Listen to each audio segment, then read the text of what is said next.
Hi everyone, it's Mandy here, and I'm so excited today on Yachting International Radio. I'm here, one of my dear friends and heroes, and one of the most extraordinary women, Annie Lush. Annie's been a sailor, she's done Olympic, she's one of the Volvo girls, and a whole bunch of other stuff, lots of extreme sailing. But Annie, how about you introduce yourself?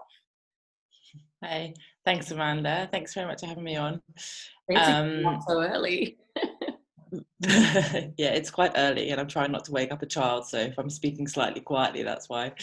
Me too. Um, yeah, I've been, sailing most of my life, been very lucky to have been competing professionally since university, really. So I spent 10 years with the British sailing team, and since then really focused on what was the Volvo Ocean Race, and also racing, match racing, which is probably really my love and my hobby.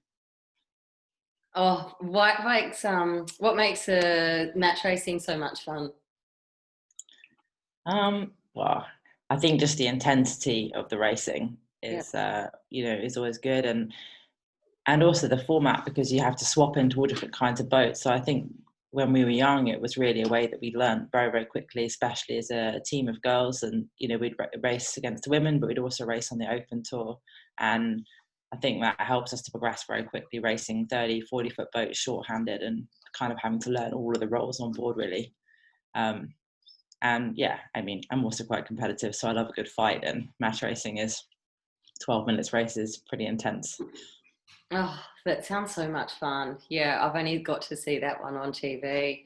And what sort of training goes into that? Because I guess when it was on, you were all flying from all over the world, or were you based at the same place and practicing together? How does that work?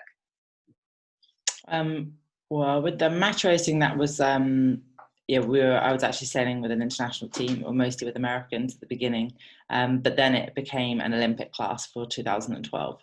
So then that was a bit simpler. And in fact, I was with an Olympic team. We were all from the same town in Poole in Dorset. So we were located very close to each other, which was very handy. Oh, what fun. That's amazing. And so then you've also done the Volvo. You've done two Volvos now, is that correct? Well, I guess really one and a half, because unfortunately I had to get off halfway through one of them. Yeah. Do you want to tell us about that? What were the two campaigns and why did you only do half of one? Yeah. So my first ocean race was with Team SCA, which was an all-female team for 2014-15. And I mean, really, I'm very fortunate to be part of that experience. While I was campaigning for 2012, we were actually match racing in Brazil, and we watched a lot of the fleet come into, I think it's still the longest leg that's been in the ocean race, where they'd sailed from China to Brazil. And I just remember watching all the boats come in and seeing all the guys on the dock, and yeah, pretty much deciding in that moment that I needed to do that race. It looked incredible. Until that point, kind of the America's Cup had really always been my goal. And, I started Olympic sailing because I thought that was a route to the Cup.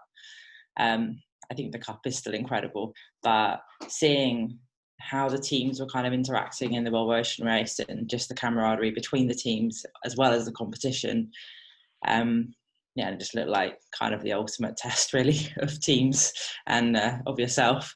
And yeah, so I remember seeing them all coming in and thinking, okay, I want to do this.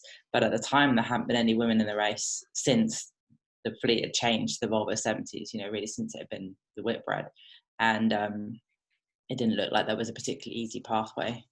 And I guess sometimes timing is just good. And as I was finishing Olympics in 2012 or just afterwards, I heard that SCA, the Swedish company, were looking for an all-female team because most of their consumers are female, and that was what they wanted to host. And yeah, pretty quickly went to Sweden and started talking to them. And it was a very big campaign. We were well funded by SCA and really well supported, but we had a very big search together, the team together, and it was a very long trials process based in Lanzarote for like a year and a half. But yeah, it was an incredible process to be part of, and yeah, eventually doing the race with the girls.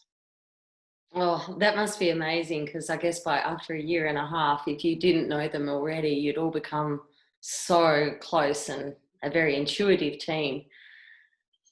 Yeah, we used to call our training base in Lanzarote the moon because it felt a little bit like the coaches had put us out. I mean, obviously Lanzarote is a very good place to train for the ocean race from. You're straight out into the Atlantic, but it's a small island anyway in the middle of nowhere, and then we were living in a particularly small town on it with about 2 bars in it that the coaches were always in. So we felt like this was part of some kind of scheme so that we, never went out and had too much fun.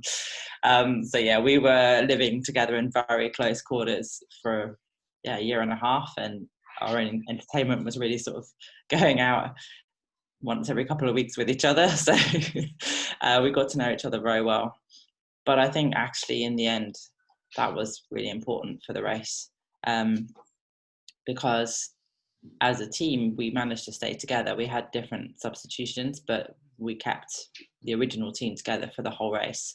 And I think we got to know each other very well and know how to support each other very well in the race. In hindsight, well done coaches, it was a good idea. That's so awesome. And what was your favorite leg on that one when you did the whole one around the world with the girls?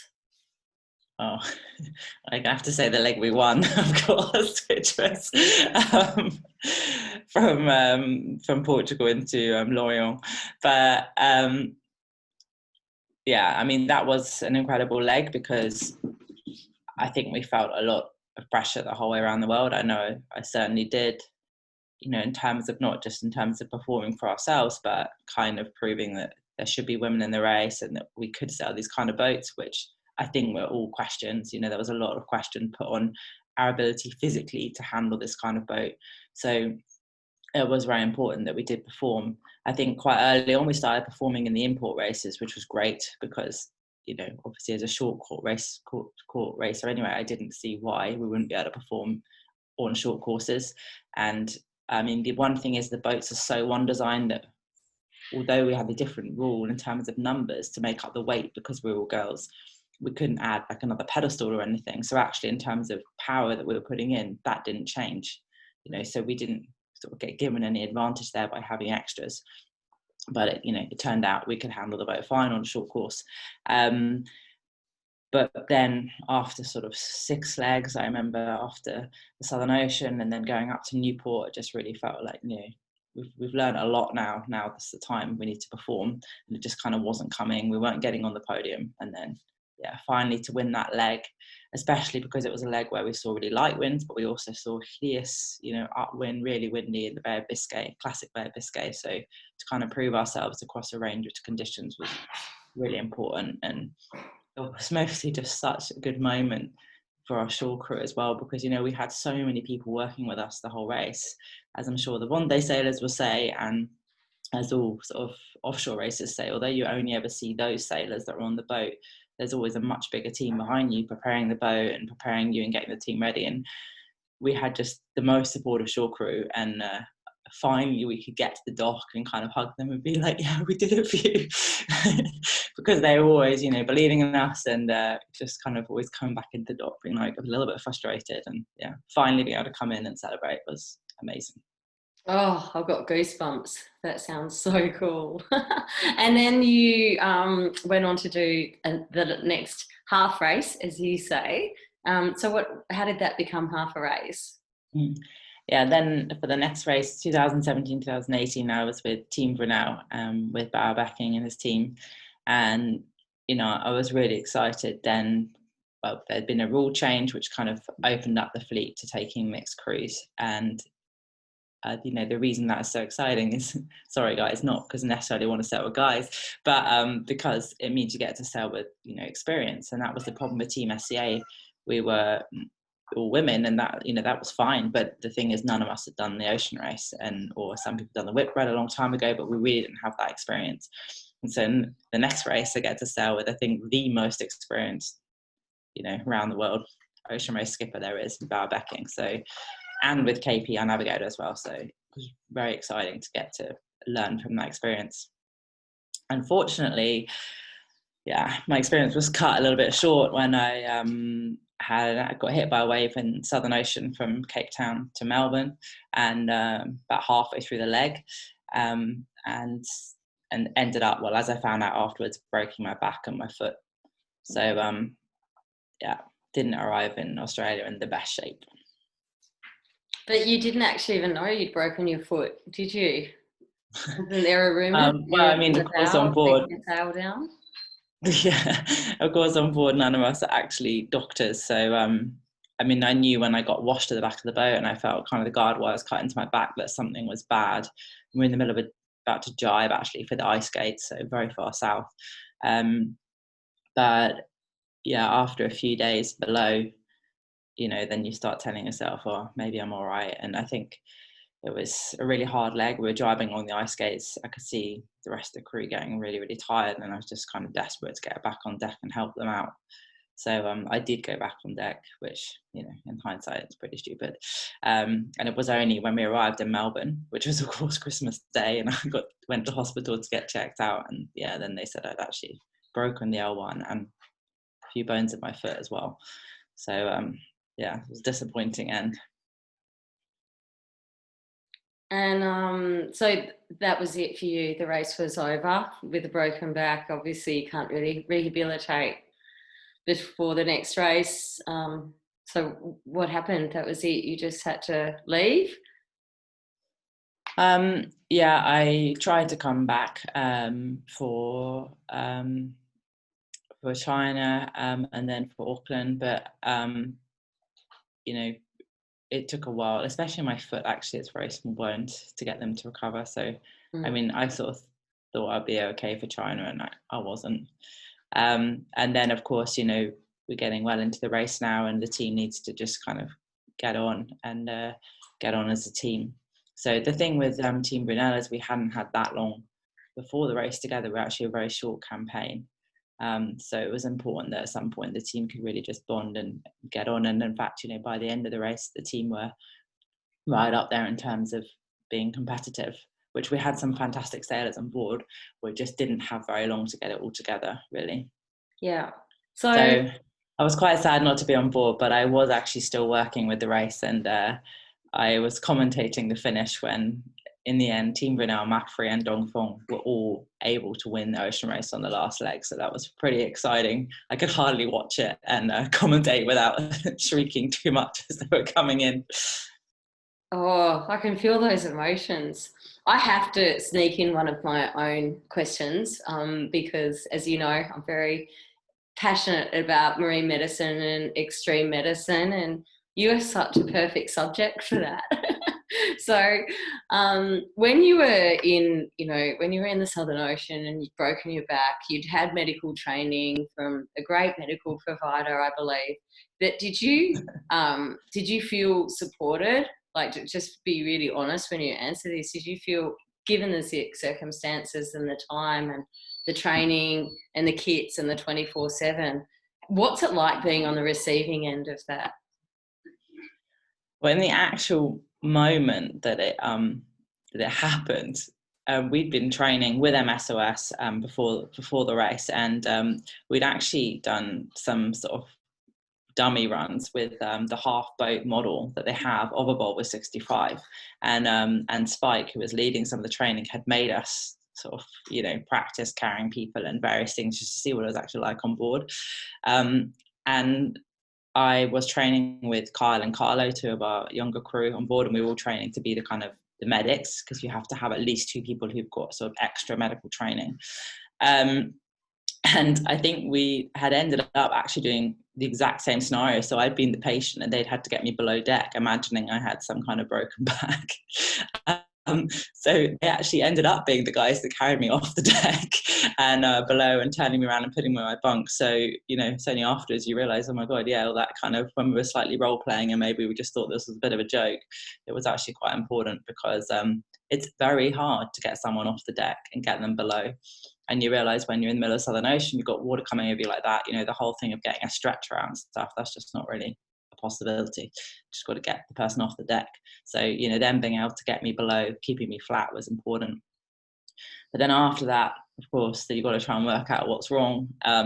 And I think for me, the most important thing over those days, because mentally as well as physically, was just having this constant email conversation really with the MSOS doctors on the shore, and just kind of being able to update on my symptoms and check in, because of course you don't really know what you've done. No one can diagnose you properly from afar, and you don't really need to be diagnosed. You just need to know that, you know, there's nothing else going wrong. Obviously you might have pain, but that you're not bleeding internally or something that could be a lot more serious, because I was in the middle of the Southern Ocean and the closest place to us was Melbourne. So, you know, Which was there how was many nowhere miles to get.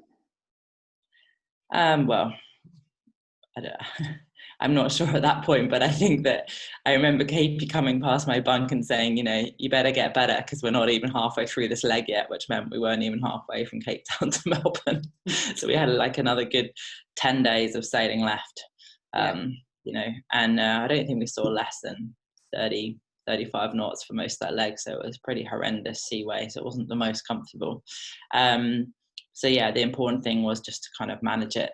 And that to me was just really good, being able to have someone I could email and just say, okay, you know, and he was giving me little tasks and tests to do, which kind of kept me slightly occupied, because it's pretty hard not to go a bit mad. It's very hard just to lie there and watch your team working so hard around you. And yeah, I got very confused really as to whether or not I should be helping them or trying to get better. Yeah, and the noise. I just imagine the noise in those things. It's no super yacht. You're not down in the deep, It's dark, silent cabin of luxury, are you?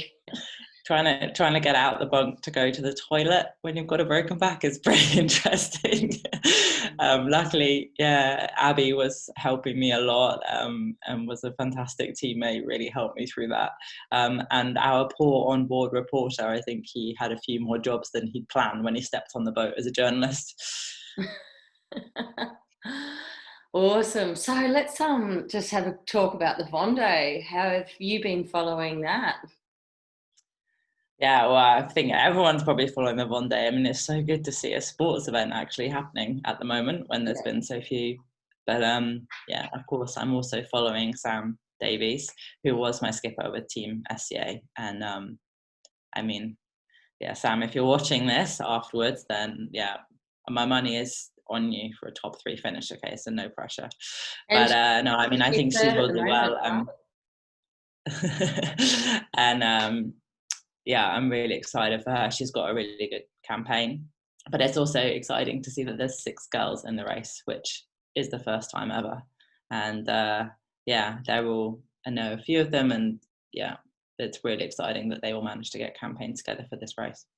Oh, so good. And so Sam's coming third right now, isn't she? I haven't checked this morning, to be honest, since we've Yeah, woken up. So I I don't know. haven't either, but I think she was last night. And she's not doesn't have like the brand new boat either, does she? It's not the No, she doesn't have a brand new boat, but I mean, she has been training a lot, and obviously she is with foils. I mean, I'm not sure. I think perhaps being in a proven boat would be a good thing when you're going around the world by yourself. But I mean, at the moment, you know, even the non-foilers are doing well as well. So I think well, it's a long way to go yet. We don't know what's going to happen, but yeah, I think I've never done any single-handed racing, and I never intend to. But yeah, I imagine the Vendée is definitely a long game, so we need to see what happens. yeah. So sit back and wait. It's going to be really exciting. So yeah, thank you so much, Annie. I'm going to let you go and get some coffee and breakfast and see your daughter because it's first thing. I can hear the babies waking here. It's been awesome to have you on the show. Let's do it again sometime. You're so Thank you very amazing. much, You know how I Amanda. feel about you and what you've done, and I'm super excited to see what you do in the future as well. Thank you. Watch this space. Watch this space. Thanks very much, everyone. You're watching Yachting International Radio with Manda J and the amazing Annie Lush. Mwah. Thanks, everyone. Bye.